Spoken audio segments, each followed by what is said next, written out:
भारत के नागरिकों को स्वस्थ बनाना है, क्योंकि भारत देश में इस समय बीमारियां बहुत तेजी से फैल रही हैं। हर आदमी इस देश में किसी न किसी गंभीर बीमारी का शिकार है। अपने भारत देश में 120 करोड़ की लोक संख्या है और 120 कोटि की लोक संख्या में 77 कोटि नागरिक गंभीर रोगों के शिकार। भारत देश में करीब 5 कोटि 70 लाख नागरिकों को डायबिटीज नाम का रोग है। 4 कोटि 50 लाख नागरिकों को हृदय का रोग है, हार्ट की प्रॉब्लम्स है। 12 कोटि नागरिकों को आंखों का रोग है। 14 कोटि नागरिकों को लंग्स इन्फेक्शन है, दमा है, अस्थमा है, ब्रोंकियल अस्थमा है। 17 कोटि नागरिकों को संधिवात है, जॉइंट्स पेन जिसको हम कहते हैं, arthritis, osteoarthritis, rheumatoid arthritis, gout. करीब 20 कोटि नागरिकों को हाइपरटेंशन है, ब्लड प्रेशर जिसको आप कहते हैं। 8 कोटि नागरिकों को कैंसर है अपने देश में, जिसमें से 24 लाख लोग हर साल मर जाते हैं। और ऐसे गंभीर रोग 77 कोटि नागरिकों को है। अब समस्या क्या है कि 77 कोटि नागरिकों को जो गंभीर बीमारियां हैं, इनका इलाज करने के लिए भारत सरकार के पास पैसे नहीं है। हमारे देश की सरकार हर साल बजट बनाती है और एक साल का जो बजट बनता है उसमें से चिकित्सा और स्वास्थ्य के लिए जो खर्च होता है वो करीब 23,700 कोटि रुपए है। और 23,700 कोटि रुपए में 77 कोटि नागरिकों का इलाज नहीं हो पाता। आप पूछेंगे कारण क्या है? उसका सबसे बड़ा कारण है कि जो खर्चा होता है पैसा, उसमें से करीब 80% 80% हमारे जो चिकित्सक हैं, जो डॉक्टर हैं, जो हॉस्पिटल का स्टाफ है, उसकी सैलरी देने में ही चला जाता है 80%। सिर्फ 20% बचता है जो लोगों की दवाओं पर और उनकी चिकित्सा पर खर्च होता है। और जो 20% बचता है वो करीब 3,700 कोटि रुपए है। अब 77 कोटि मरीजों पर 3,700 कोटि का खर्च अगर एक साल में होता है तो उसका मैंने कैलकुलेशन किया तो मुश्किल से एक व्यक्ति के इलाज पर 35 से 40 रुपए का खर्च आता है। अब इतने कम पैसे में किसी भी व्यक्ति का इलाज नहीं हो सकता। अगर हम चाहें तो 35 से 40 रुपए में तो सर्दी जुकाम भी ठीक नहीं हो सकता। कैंसर तो सवाल ही नहीं उठता ठीक होने का। डायबिटीज, अर्थराइटिस, हाइपरटेंशन, ये तो सवाल ही नहीं है। तो भारत सरकार के पास तो पैसे नहीं है इलाज करने के।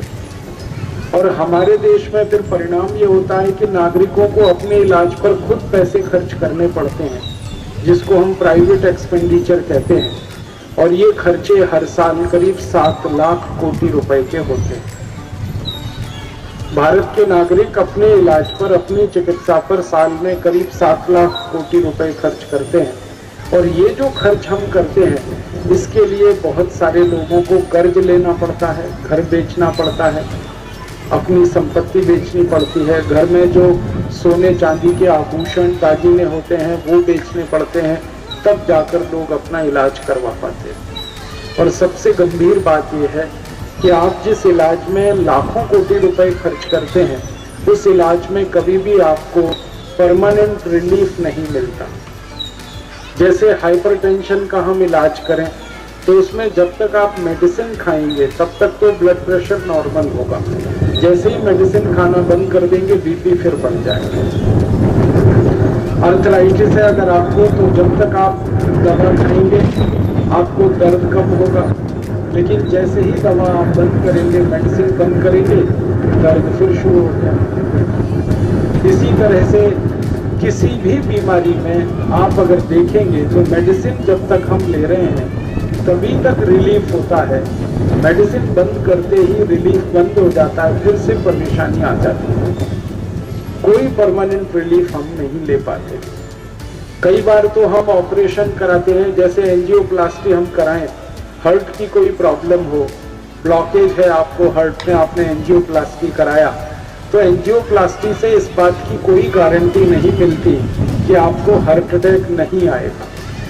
आप सवेरे एंजियोप्लास्टी कराइए, शाम को फिर से अटैक आ जाता है। दूसरे दिन कराइए, तीसरे दिन अटैक आ जाता है। कोई भी डॉक्टर को आप ये कहें कि एंजियोप्लास्टी करने वाले डॉक्टर को आप कहें कि कोई गारंटी दे सकते हो, तो वो कहेगा गारंटी तो कुछ नहीं। ऐसी गंभीर समस्या अपने पूरे भारत देश में है। ऐसी स्थिति में क्या किया जाए?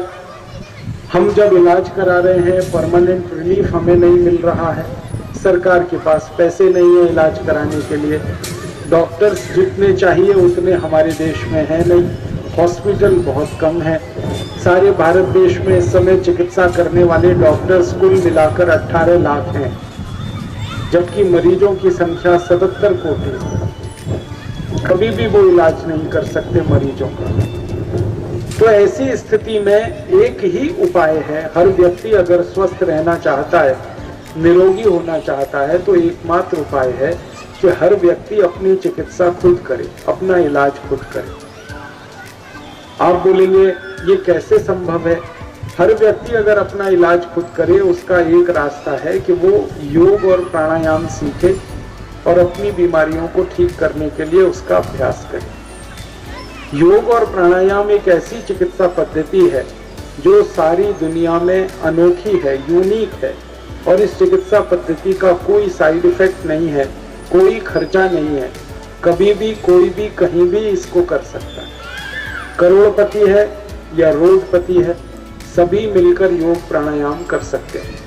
हमने पिछले 10 साल में जो रिसर्च किया वो ये है कि योग और प्राणायाम करके आप अपनी हर बीमारी को परमानेंट क्योर कर सकते हैं, हमेशा के लिए ठीक कर सकते हैं। जैसे आपको हाई बीपी है, आप योग प्राणायाम करिए, 15 से 20 दिन में बीपी नॉर्मल हो जाएगा और 2-3 महीने के बाद बीपी एकदम के लिए ठीक हो जाएगा।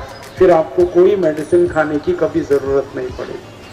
आप डायबिटिक हैं, आपको डायबिटीज है, आप नियमित रूप से प्राणायाम करिए, 3 से 4 महीने में आपकी शुगर नॉर्मल हो जाएगी। फिर उसके बाद आप नियमित प्राणायाम करते रहें और हर दिन 250 ग्राम भी मिठाई खा लें तो भी आपकी शुगर नहीं बढ़ेगी। प्राणायाम में इतनी शक्ति है। आपका दमा, आपका अस्थमा, आपका ब्रोंकियल अस्थमा, आपका ट्यूबरकुलोसिस, सभी बीमारी आराम से ठीक होती है। अभी तो जो बहुत गंभीर माने जाने वाली बीमारी है, जैसे ब्रेन ट्यूमर, ये तो जल्दी ठीक नहीं होता, लेकिन प्राणायाम से ब्रेन ट्यूमर भी ठीक हो जाता है।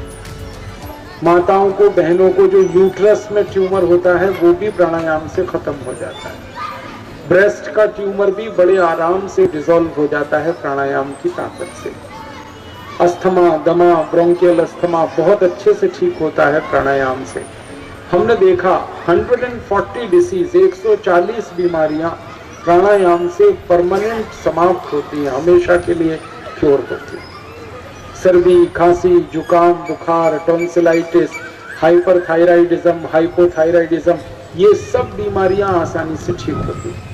अगर 2 प्राणायाम भी आप नियमित रूप से करें, कपालभाति और अनुलोम विलोम, तो बहुत आराम से आप अपनी बहुत सारी बीमारियों को ठीक कर सकते हैं। वैसे तो 7 प्राणायाम का पूरा कोर्स है, लेकिन 2 भी आप कर सकें, कपालभाति, अनुलोम विलोम, 15 मिनट कपालभाति, 15 मिनट अनुलोम विलोम सुबह और शाम, तो आप सभी तरह की डिसीज को आराम से ठीक कर सकते हैं हमेशा के लिए।